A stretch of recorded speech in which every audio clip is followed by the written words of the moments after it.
This Sunday, one of the world's greatest filmmakers has died. Will you stop, Dave? Tonight, we remember Stanley Kubrick's visual legacy. I am Werner von Braun. This motion picture was produced to enable you to experience more personally and vividly the most dramatic events of the Apollo 11 story. The pictures and sounds are real, recorded in real time, where the action really was. So, come with us. We are going to the moon. And I'm sure you've heard the rumors. The moon landing hoax? That's right. That the moon landing was fake. The moon landings all were fake. And I was the person who filmed it. You're serious and okay. I am serious. I'm dead serious. Because I only have this certain amount of time with you, and I'll talk about whatever you want. This isn't some type of joke or no, it's not film within a film thing. Not a joke. Nope. Okay. The conspiracy theorists were right on this occasion. Why? I don't know about Paul McCartney's death, but this they were right about. Okay. Why in God's name I don't know what they asked you first. Why the hell, if you're telling the truth, why would you do it? Why are you telling me? I mean, what the... Don't you think it's important for people to know the truth? Yeah, yes, certainly. They had a massive fraud, an unparalleled fraud perpetrated against them. They should know. Okay. I mean, they're already suspicious of the government. They may as well have their suspicions confirmed. Okay.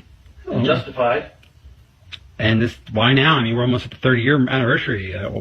What took so long? Why, if this is true, why? I'll go into that. It has to do with personal. Okay. Evolution and influences. And, I'll go into that. Is that why you look a little haggard right now? Because you look a little worn. No offense. Well, also, yeah, because I haven't been taking care of myself too well. I've been drinking a lot, but... Is that because of the stress of this? Of course. Stress, guilt, just conflict of all kinds. Wow. I mean, so you feel bad about this, clearly. I mean, this is... I do feel bad about it. I also feel proud of it. It's a terrible conflict. Because you've pulled off one of the greatest hoaxes ever because of... And because I made a film, if you want to call it a film, which I consider to be my masterpiece. And you can't take credit or even talk about it as a... In Australia, G'day's the start of every good adventure. It's amazing. So what are you waiting for? Come and say G'day.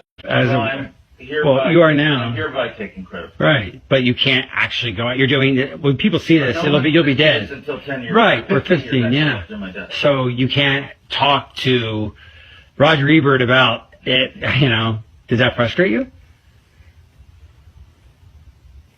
I have to pay the consequences for the decision that I made many years ago to go along with this. Like a deal with the devil. It's Faustian, to be sure. And is that why you got such power in Hollywood? I mean, that would explain that. Why I have the freedom I have, that was part of it, yes. So they said, do this moon thing and we'll give you... When I made Spartacus, I didn't have this kind of freedom. Right. But I have it now. So what came first, the genius or the fraud? NASA's doing. Well, what came first, the genius or the fraud? I mean, did the fraud enable the genius, or was the genius released I'd like the to fraud? think the genius came first. Right. But some frauds are hard to bypass, especially if you have an ego and you're an artist and you're presented with a challenge, the likes of which you've never seen and will probably never see again.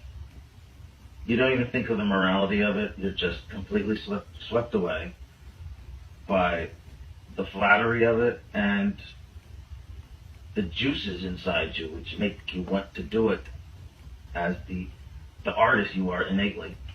You don't think of anything else.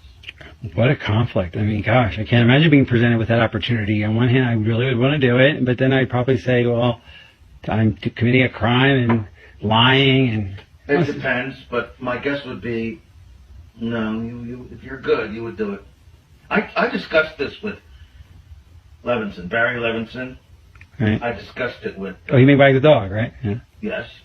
Spielberg, of all people, believe it or not, yes. So wait, Wag the Dog... Coppola, Scorsese, even Woody Allen I discussed. There isn't one of them who wouldn't do this. Right. And did that? So Garth Levinson must have been influenced by this whole. He must have known. So that's Wag the Dog is about this whole idea. I mean, that's why the character was named Stanley. Right, and he gets because he demands credit. Here by Stanley Kubrick to more or less ensure the scientific integrity of the film, to make sure that it's very, very close in reality, but still we want to make certain that it has a base of reality. Before the end of the 60s, we will see a man to the moon, an American, and we're very proud that our country continues to produce these young men who go so far